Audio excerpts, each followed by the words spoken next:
Assalamualaikum warahmatullahi wabarakatuh. Bismillah walhamdulillah wassalatu wassalamu ala rasulillah wa ala alihi wa sahbihi wa man tabi'ahu wa walah wa ala alihi wa sahbihi wa man tabi'ahu wa walah. Rabbi shrah li sadri wa yassir li amri wahlul 'uqdatam min lisani yafqahu qawli. Subhanaka la ilma lana illa ma 'allamtana innaka antal alimul hakim. Alhamdulillah, Allah masih menyayangi kita, mengasihi kita. Allah masih melimpahkan rahmatnya sama kita. Kita semua masih berbalut, berselimut rahmat. Rahmat yang paling besar di pagi hari untuk orang beriman. Tidak ada tandingnya, tidak ada lawannya. Rahmat duduk di masjid. Subhanallah. Rahmat yang paling besar di pagi hari, selain daripada rahmat hidup, rahmat sehat, rahmat duduk di masjid, berada di rumah Allah saat Allah memanggil kita. Itu maka Rasulullah SAW zaman dulu pernah terjadi disebutnya nama-nama orang yang tidak datang ke masjid, dipanggilnya namanya supaya hari berikutnya tidak lagi tak datang, artinya mesti datang. Itu maksudnya ya. Jadi kita mesti mensyukuri nikmat Allah ini. Satu hari nanti kepergian kita ke masjid akan terhenti. Dengan berhentinya gerakan jantung kita, maka kita akan dipanggil sebagai almarhum yang dirahmati Allah. Baiklah, subhanallah. Dalam ayat yang kita dengar dalam salat tadi banyak pengajaran di sana. Tadi dibaca dari ayat 26 sampai ayat 58. Subhanallah. Di sini ada himbauan Allah, antara lain menyuruh kita bersyukur. Afala yashkurun, itu ayat 35. Kemudian ada lagi ayat 73. Afala yashkurun, sama. Afala yashkurun ayat 35. Afala yashkurun ayat 73. Mengapa manusia tidak bersyukur? Artinya apa? Bersyukurlah. Dia berbentuk pertanyaan, tapi maknanya mengandung makna perintah dan himbauan. Afala yashkurun, kenapalah mereka tidak bersyukur? Artinya bersyukurlah.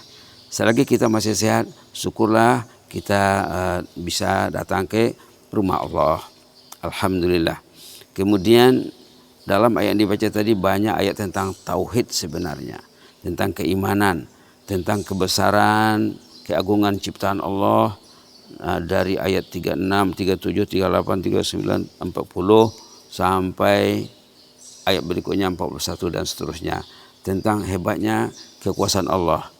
Ayat 36 contohnya menyatakan nikmat bumi dan tumbuhan yang hidup di atas bumi, yang merupakan keperluan pokok kita ini. Kemudian ayat 37 tentang nikmat malam dan siang. Kita jarang berpikir. Sekarang kita berada di ujung malam, sebentar lagi siang. Tidak difikirkan Allah kasih malam, Allah kasih siang, tidak difikirkan. Kita hidup di garis khatul istiwa. Jadi siang dengan malam hampir sama sepanjang tahun.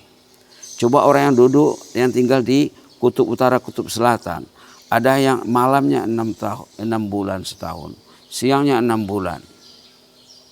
Kita ini alhamdulillah, tapi tidak pernah difikirkan. Ada yang musim dinginnya bukan main dinginnya.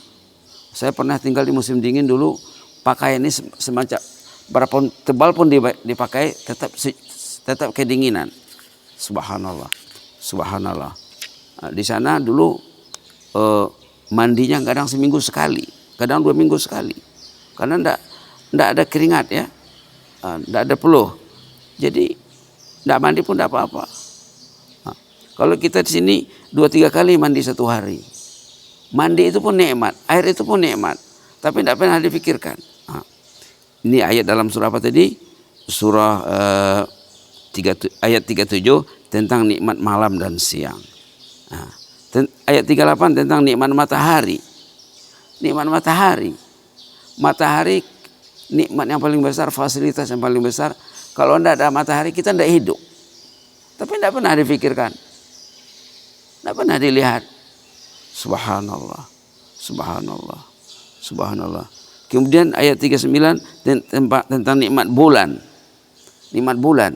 Nah, bulan menentukan awal bulan Qamariyah, bulan Syamsiyah. Qamariyah maksudnya bulan-bulan hijrah.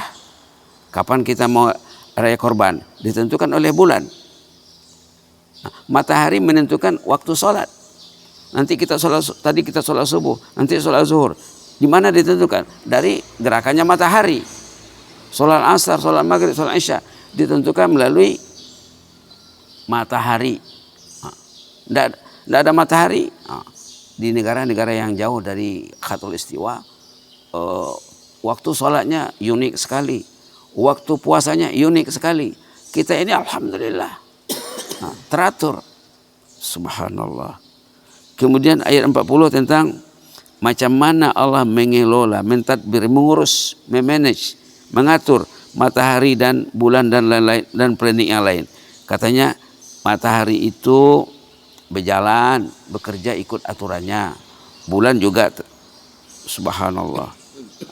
Bahkan kalau kita pernah melihat apa yang dikatakan planetarium ya, patutnya kita coba ya, datang entah di Padang ada, entah di mana ada planetarium, gambaran alam ini secara kecil. Nampak itu bulan, bintang, matahari, nampak bulan-bulan itu seperti pasir di laut banyaknya. Subhanallah. Pernah Amerika mengkaji, nak menghitung berapa banyak bulan bintang, planet-planet yang bertebaran di angkasa. Dibuatlah satu alat teropong yang canggih. Alat itu bisa menggambar, merekamkan, bisa memonitor dalam sehari semalam. Angkanya awalnya 19, nolnya 50 atau 52, lupa saya. Nolnya 50, awalnya 19, itu yang bisa dipantau, digambar oleh alat teropong yang dibuat Amerika. Coba bayangkan ya, 19 awalnya, 50 nolnya ke belakang. Macam mana membacanya? Begitulah yang bisa dikesan, yang bisa didapati oleh alat peneropong yang canggih tadi. Kita duduk di Pasaman Barat, duduk di Bandarjo, tidak pernah pikirkan alam Allah. Dan kita memuji Allah, alhamdulillahirabbil alamin, dipuji hari-hari. Tapi tidak tahu dia pujiannya apa tujuannya. Rabbul Alamin yang mengaturkan alam ini. Rabbul Alamin yang menjadikan alam ini. Subhanallah. Subhanallah. Ayat 40 itu ya, ini ayat tentang ilmu falak, ilmu astronomi. Kemudian ayat 41 tentang nikmat laut, sungai. Macam mana manusia bisa berjalan di atas air dengan kendaraan, contohnya perahu, sampan, feri dan lain-lain sebagainya. Siapa yang buat peraturan itu? Ada benda padat tapi tidak terbenam di air. Ini peraturan Allah semuanya. Subhanallah. Subhanallah. Ini katanya illa rahmatan minna wa mata'an ilahin. Semua itu rahmat Allah semuanya. Semua yang dipaparkan tadi nama Allah yang patut kita fikirkan. Yang bila kita baca, kita dengar, kita fikirkan, naik iman kita tuh. Kita malu di hadapan Allah. Kita malu. Kita ini ibadat main-main saja. Tidak kenal Allah. Tidak kenal Khalik. Maka ulama mengatakan ada 3 kewajiban pokok dalam hidup ini. Bila bicara tentang ciptaan Allah ini ada 3 kewajiban asas, kewajiban pokok dalam hidup ini. Pertama katanya ayya'rifa khaliqahu qadara minkan. Kita mesti mengkaji tentang Khalik. Ma'rifatullah mesti meningkat. Kalau ma'rifatullahnya meningkat, dia akan meningkat. Kalau ma'rifatullah tidak meningkat, dia tidak akan meningkat. La ilaha illallah. La ilaha illallah. Ingin meningkat hidup, tingkatkan ma'rifah kepada Allah. Macam mana meningkatkan ma'rifah? Pelajarilah ayat Quran. Lihatlah alam takambang jadi gurunya orang awak. Alam takambang jadi guru itu bagus sekali. Tapi tidak pernah kita berguru kepada alam. Gunung Pasaman yang tegak berdiri dengan hebatnya tidak pernah diperhatikan. Gunung itu melihat kita hari-hari. Pagi sore kita dilihatnya. Kita tidak pernah memikirkan gunung. Subhanallah. Dalam Quran banyak ayat tentang gunung. Kita belum bicara lagi ayat tentang gunung. Kalau orang Malaysia bilang gunung ganang kan ya. Gunung-gunung lah maksudnya. 3 kewajiban pokok dalam hidup ini kata ulama, meningkatkan ma'rifatullah. Agar iman meningkat. Bila iman meningkat, keyakinannya meningkat, ibadahnya meningkat, kualitas imannya turut meningkat. Rugilah kita kalau kita menempuh perjalanan hidup, kualitas iman tidak berubah. Dengan tidak berubahnya kualitas iman, kualitas amalnya begitu juga. Kalau dulu dia TK, mulai belajar Islam, mulai belajar sembahyang, levelnya TK, tidak pernah naik jadi SD, tidak pernah naik dari SMP, SMA dan universitas.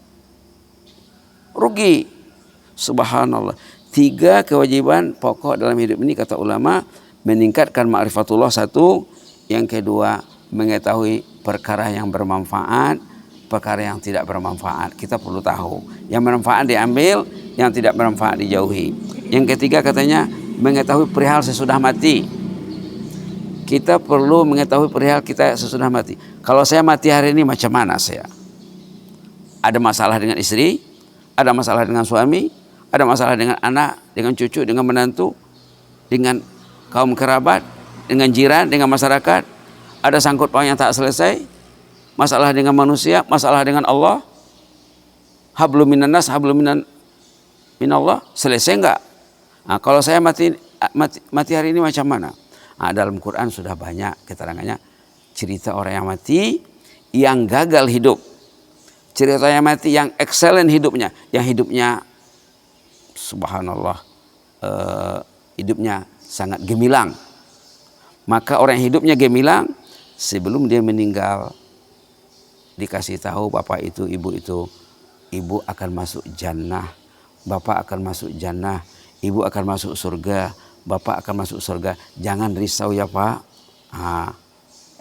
Ada dalam beberapa ayat dalam Quran. Itu maka ulama mengatakan 3 keperluan asas dalam hidup ini, meningkatkan ma'rifatullah agar kita tuh tidak seperti yang dikatakan orang Mandailing, selalu dibilang aik lalu batu so.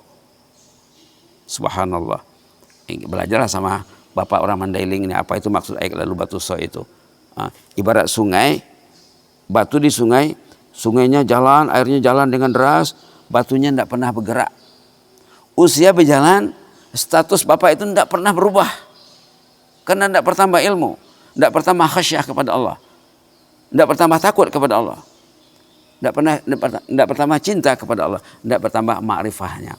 Maka ulama mengatakan man arafa rabbahu ahabbahu. Ini Imam Hasan Basri membuat rumusan. Siapa yang betul-betul ma'rifatullahnya mantap, dia akan cintanya meningkat. Subhanallah. Itu ya. Meningkatkan ma'rifatullah 1, yang kedua mengetahui perkara yang berguna, yang tak berguna.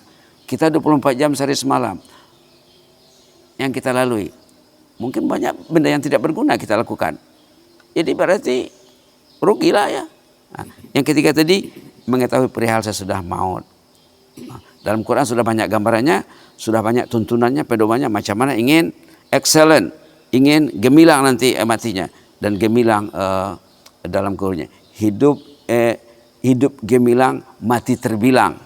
Macam mana supaya mencapai hidup gemilang, mati terbilang? Jangan hidupnya hidup tak hidup, bagaikan kerakap tumbuh di batu. Hidup segan mati tak mau. Nanti matinya macam mana? Lagi susah. Yang susah di atas bumi ini, susah lagi dalam kubur nanti. Karena tidak dipersiapkan, tidak dibina. Susah dalam kubur, susah lagi di padang mahsyar. Itu maka Allah mengasihi kita Al-Quran untuk kita fikirkan, mudah-mudahan bermanfaat ya. Jadi ayat-ayat yang dikemukakan sebentar tadi tentang akidah, tentang kebesaran Allah, tentang alam takambang jadi gurunya orang Minang ya. Mudah-mudahan bermanfaat. Jazakumullah khairan barakallahu fikum. Inni ubikum fillah. Allahumma zidna wa la tanqusna. Allahumma zidna wa la tanqusna. Allahumma zidna wa la tanqusna wa akrimna wa la tuhinna wa a'tina wa la tahrimna wa athirna wa la tu'sir alaina wa ardina wa arda'na ya karim. Na'udzu biridhaka min sakhatik wa bimu'afatika min uqubatik wa na'udzu bika minka la nuhsi sanan alaik anta kama asnaita ala nafsik. Ya Allah ya Tuhan kami, ajarlah kami mencintai-Mu ya Allah. Ajarlah kami mendalami ilmu tentang ma'rifatullah ya Allah, agar cinta kami meningkat ya Allah, agar hidup kami lebih bermakna ya Allah, agar kualitas amal kami meningkat ya Allah. Ya mujibas sailin, pimpinlah kami ya Allah, bimbinglah kami ya Allah, tunjukilah kami ya Allah, ajarlah kami ya Allah, tuntunlah kami ya Allah. Ya mujibas sailin, hanya kepadamu lah tempat kami meminta, mengadu dan bergantung ya Allah, tiada lainnya ya Allah. Kalau Engkau membiarkan kami hidup tiada arah, tiada tentu, maka akan gagallah kami dalam hidup ini ya Rahman. Kami tidak mau kegagalan ya Allah. Kami ingin kegemilangan, ingin gemilang dan cemerlang dan terbilang ya Allah. Ya mujibas sailin, subhana rabbika rabbil izzati amma yasifun wa salamun alal mursalin walhamdulillahi rabbil alamin. Wassalamualaikum warahmatullahi wabarakatuh.